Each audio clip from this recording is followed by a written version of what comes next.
Le Premier ministre prend la parole à l'Assemblée nationale. Mesdames et messieurs les députés, jamais depuis un siècle et les vagues épidémiques de la grippe espagnole, la France, l'Europe et le monde n'avaient été confrontés à une crise sanitaire aussi grave et aussi dévastatrice que celle que nous traversons depuis près de 10 mois désormais. Hier soir, le président de la République s'est exprimé devant la nation pour annoncer aux Français les mesures rendues nécessaires par les circonstances présentes.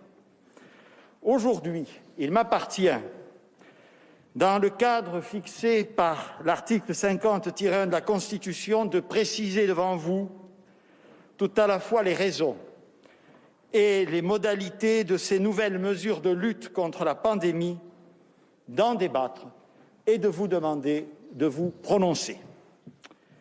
Je veux d'abord dire à la représentation nationale que j'ai parfaitement conscience que les efforts et les sacrifices qui sont à nouveau demandés au pays tout entier vont peser sur la vie de chacune et chacun d'entre nous. Depuis 6 mois, le gouvernement qui m'a précédé comme le mien ont tout fait pour ralentir la circulation du virus et protéger la santé des Françaises et des Français.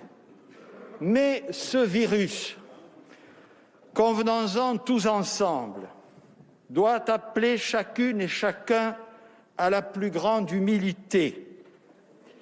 Le caractère totalement inédit de cette crise et les difficultés à y faire face tiennent en effet d'abord à ce que ce virus n'existait pas il y a encore un an et surtout qu'il reste toujours très imprévisible.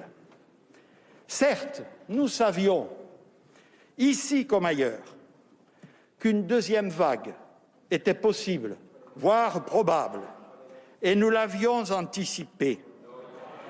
Mais le fait est qu'aucun pays,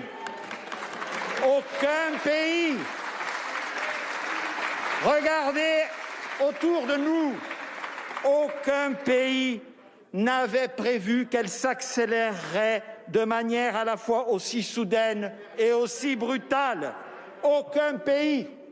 Nous y sommes.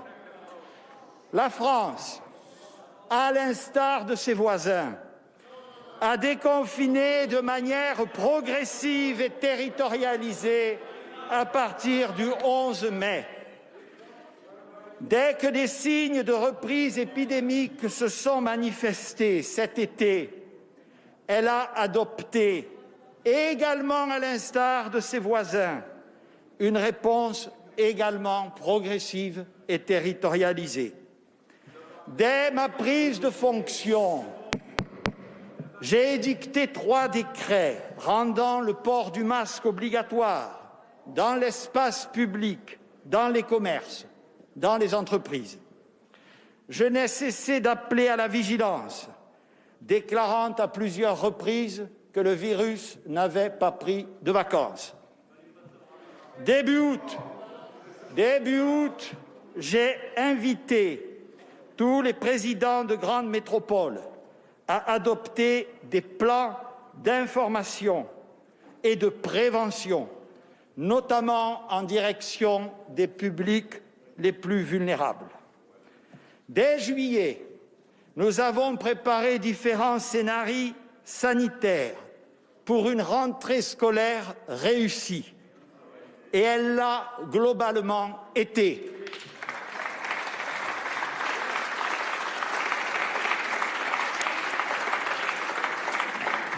Nous avons couvert l'ensemble de nos activités professionnelles, sociales, culturelles et sportives de protocoles sanitaires stricts. Nous avons déployé, avec des difficultés logistiques réelles, mais que nous avons surmontées, une politique de dépistage parmi les plus massives d'Europe. 1,8 million de tests cette semaine et 92% de résultats rendus en moins de 48 heures. Lorsque la montée des taux d'incidence a commencé à se traduire par des hospitalisations, nous avons pris, chacun s'en souvient, dans les agglomérations concernées, des dispositions plus contraignantes, notamment la fermeture des bars et des restaurants, puis, plus récemment, le couvre-feu.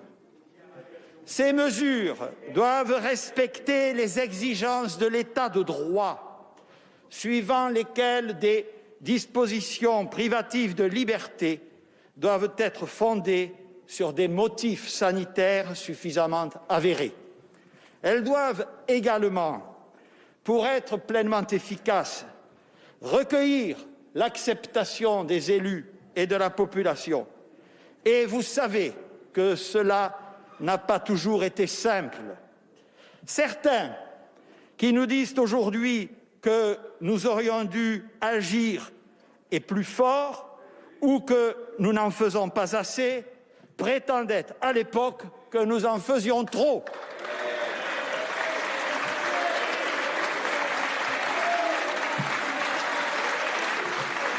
Je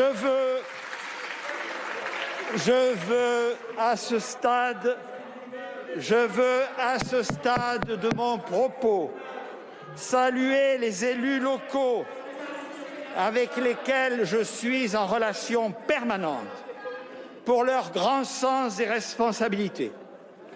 Dans la gestion de cette crise, le couple maire-préfet, dont je me suis toujours fait l'ardent promoteur, fonctionne bien et je remercie également les régions et les départements pour leur mobilisation constante.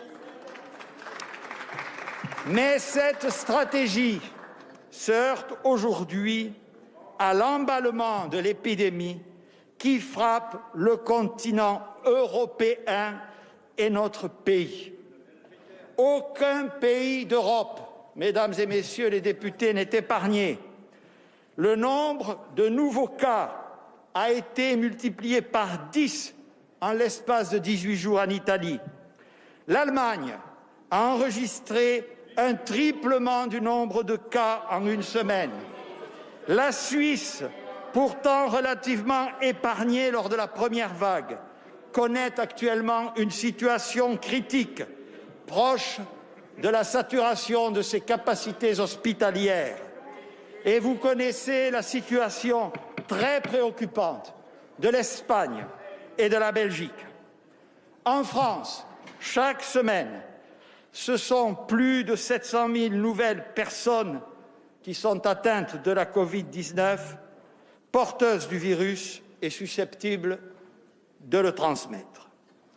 Si la mortalité affecte principalement des personnes très âgées, la maladie, vous le savez, la maladie affecte toutes les générations, avec des formes graves et des séquelles parfois lourdes et durables. Aujourd'hui, 60% des lits de réanimation sont occupés par des patients Covid, soit 2 fois plus qu'il y a 15 jours. Nous allons devoir gérer, au mois de novembre, un pic d'hospitalisation plus élevé qu'au mois d'avril dernier. Et parce que le virus accélère, nous devons accélérer aussi. La situation évolue et nous nous adaptons aux circonstances nouvelles créées par cette accélération brutale. Le but, lui, ne change pas: sauver les vies de nos concitoyens. Il nous faut pour cela casser par tous moyens la spirale épidémique.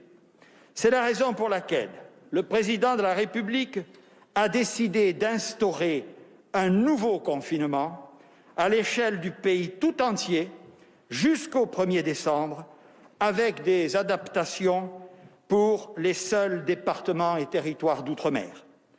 Cette perspective est la même pour la plupart de nos voisins européens où la situation s'aggrave, hélas.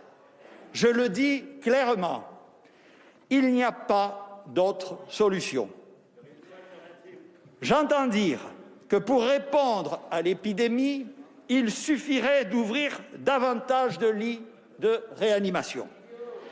C'est refuser de comprendre que les murs et les lits ne suffisent pas, que l'on ne forme pas un médecin réanimateur ou une infirmière spécialisée en 6 mois. Mais plus grave encore, s'il vous plaît, à supposer que nous puissions augmenter nos capacités sans limite, ce qui n'est pas le cas. Ce raisonnement supposerait que nous puissions accepter de voir le nombre de morts ou de personnes intubées s'envoler. Nous devons faire exactement le contraire. La vraie solution, c'est de couper les chaînes de contamination pour éviter les hospitalisations et l'engorgement des réanimations. Prévenir plutôt que guérir. Pour autant, bien évidemment, nous avons renforcé au cours des derniers mois nos services hospitaliers. En 6 mois, nous nous sommes mis en position d'armer plus de 10 000 lits de réanimation, alors que notre capacité initiale était de 5 000 lits. Nous avons formé autant que possible durant cette période courte. En 6 mois, nous avons reconstitué et entièrement sécurisé les stocks nationaux de respirateurs, médicaments anesthésiques, masques, pour pouvoir prendre en charge plus de 30 000 malades en réanimation quand nous en avions traité 17 000 lors de la première vague.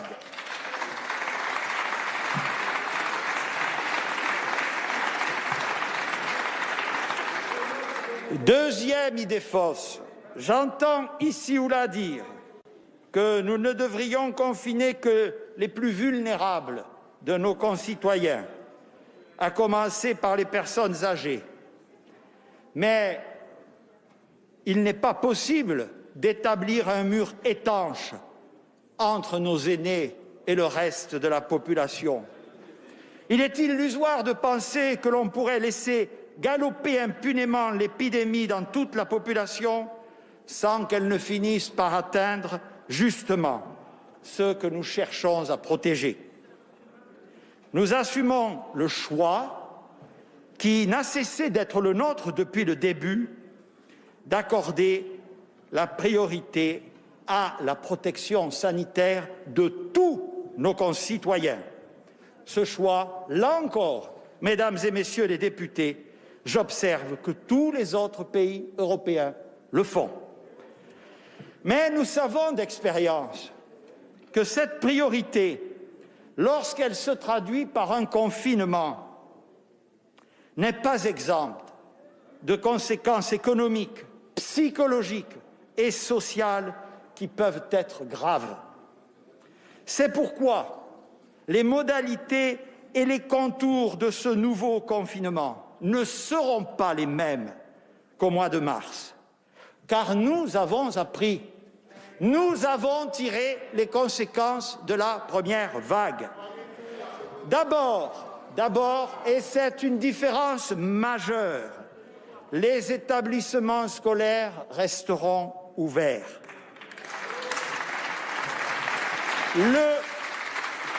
Le confinement du printemps dernier a accru fortement le risque de décrochage scolaire pour les enfants, en particulier pour les plus défavorisés. Je voudrais vous dire que le gouvernement fait totalement sien ce diagnostic porté par la Société française de pédiatrie. Les risques éducatifs et sociaux, les bénéfices éducatifs et sociaux apportés par l'école sont très supérieurs au risque d'une éventuelle contamination par Covid de l'enfant en milieu scolaire. Je sais également que les enseignants ont été affectés au printemps dernier d'être séparés de leurs élèves et que nous pouvons compter sur leur dévouement et leur attachement à l'école de la République. Comme tous nos grands services publics, l'éducation nationale doit continuer à fonctionner. Les crèches, les écoles, les collèges, les lycées resteront ouverts. Il en va de même du secteur périscolaire. Je sais que le corps enseignant et l'ensemble du personnel éducatif seront au rendez-vous. Dès la rentrée de lundi, le protocole sanitaire sera adapté et renforcé pour assurer la protection de tous, les enfants, les enseignants, les parents d'élèves. Conformément à l'avis que nous a transmis hier le Haut Conseil de santé publique, le port du masque sera étendu aux enfants du primaire dès l'âge de 6 ans. À l'université et dans les établissements d'enseignement supérieur, tous les cours magistraux et les travaux dirigés se feront à distance. Seuls les travaux pratiques pourront, dans des conditions spécifiques, être maintenus dans les établissements. Ensuite, mesdames et messieurs les députés, nous devons tout faire pour éviter de connaître une chute de l'activité économique aussi brutale qu'au printemps dernier. La France avait alors connu une récession parmi les plus fortes d'Europe. Nous ne pouvons à nouveau mettre notre économie sous cloche et nous devons continuer à travailler autant que possible, bien entendu dans des conditions sanitaires protectrices et tout en stoppant la circulation virale. Car le chômage et la pauvreté peuvent aussi tuer. Maintenir une activité économique la plus soutenue possible est un impératif pour limiter les effets désastreux de la crise économique qui nous frappe déjà durement. Le recours au télétravail doit être le plus massif possible. Dans le secteur privé, toutes les fonctions qui peuvent être télétravaillées doivent l'être 5 jours sur 5. Cela sera inscrit dans le protocole national en entreprise qui sera mis en ligne ce soir dans le cadre d'un dialogue social dont je salue ici le haut sens des responsabilités. Dans les administrations publiques, pour tous les agents dont les missions peuvent être totalement ou principalement exercées à distance, le télétravail se fera également 5 jours sur 5. Et pour les autres, ceux pour qui le travail n'est pas possible et dont les activités resteront autorisées, des attestations dérogatoires permettront de poursuivre l'activité. Le secteur du BTP doit continuer à travailler. Nos usines doivent fonctionner. Nos agriculteurs doivent poursuivre leurs activités. Nous maintiendrons les bureaux de poste et les guichets de services publics ouverts. Pour le sport, les entraînements et les compétitions professionnelles pourront se poursuivre. Pour la culture, nous autorisons le travail préparatoire au spectacle, les répétitions, les enregistrements et les tournages afin de préparer les activités de demain. Pour autant, nous le savons, mesdames et messieurs les députés, ce confinement aura des conséquences sociales et économiques lourdes, en particulier pour les secteurs déjà fragilisés, qui vont à nouveau faire l'objet d'une fermeture administrative. C'est aussi ce défi considérable que nous devons relever. Je comprends la difficulté immense et parfois la détresse qui touche celles et ceux qu'on empêche de travailler. Comme lors de la première vague, les commerces, à l'exception de ceux de première nécessité, seront fermés, tout comme les bars et les restaurants. En revanche, les marchés alimentaires resteront ouverts, sauf décision contraire des préfets. Seront également fermées les entreprises de l'événementiel, du sport et les secteurs du cinéma et du spectacle vivant. Suspendre temporairement ces activités est très douloureux, mais c'est nécessaire pour assurer l'effectivité de nos mesures. Je pense aussi à ceux dont l'activité qui, sans être formellement interdite, subissent de plein fouet les conséquences de la crise sanitaire, le tourisme, l'hôtellerie, l'aéronautique et l'automobile, les chauffeurs de taxi, etc. Comme au printemps dernier, nous ferons tout pour accompagner ces entreprises, leurs salariés et tous les indépendants afin de repousser le risque de faillite. L'État a déployé, c'est reconnu là encore partout, au cours de la première phase, des mesures de soutien exceptionnelles. Ces mesures, nous les reconduisons et nous allons les amplifier. Car nous savons que notre tissu économique a été fragilisé, qu'évidemment, ces entreprises ont les reins moins solides qu'au printemps dernier. Tous les secteurs faisant l'objet d'une fermeture administrative bénéficieront ainsi d'aides pouvant aller jusqu'à 10 000 € par mois via le Fonds de solidarité. Pour tous les secteurs faisant l'objet d'une fermeture administrative, nous mettrons en place l'activité partielle avec 0 à charge pour l'employeur.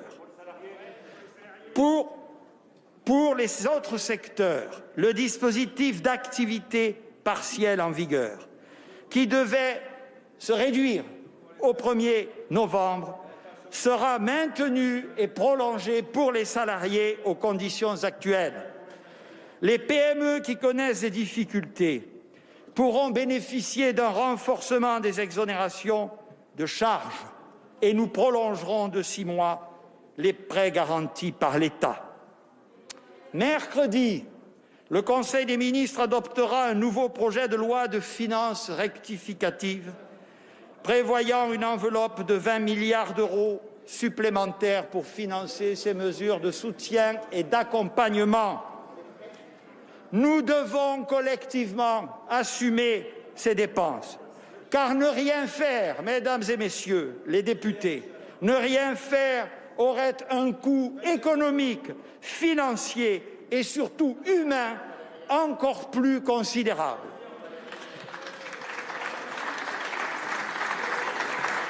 Surtout, je veux vous dire que l'attention du gouvernement dans les jours à venir va se concentrer sur ceux de nos concitoyens qui sont déjà les plus en souffrance depuis le début de la pandémie et qui vont encore être affectés par ce nouveau confinement. Je pense aux jeunes, aux indépendants, aux travailleurs dits de la deuxième ligne, aux publics fragiles et précaires.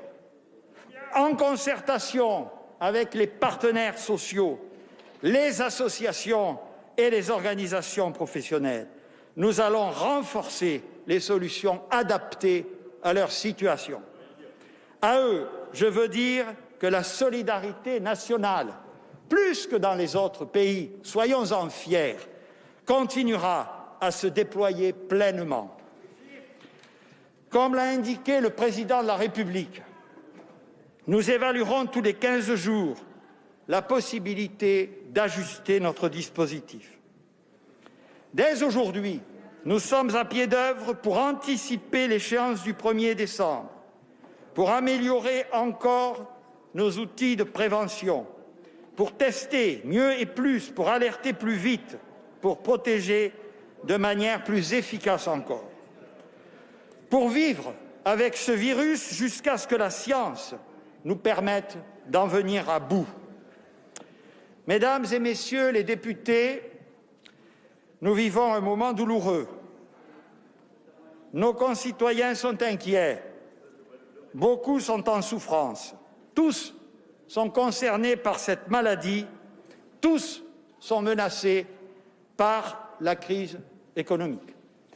C'est un rendez-vous avec nous-mêmes, car la vie avec le virus, la maîtrise de cette épidémie, repose avant tout sur notre responsabilité individuelle et collective. La solution est entre les mains de chacune et chacun d'entre nous, je n'ai cessé de le dire. Adoptons nos comportements, respectons les gestes barrières, protégeons-nous, protégeons les autres, y compris chez nous.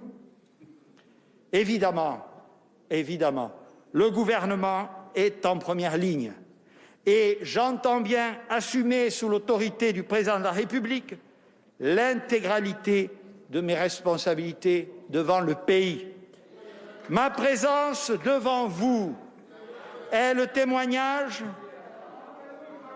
de cet engagement autant qu'une marque de profond respect à l'endroit de la représentation nationale. Le débat démocratique est libre. S'il vous plaît. Veillons, mesdames et messieurs les députés, veillons à ne pas donner au pays le spectacle d'une division permanente et de polémiques incessantes.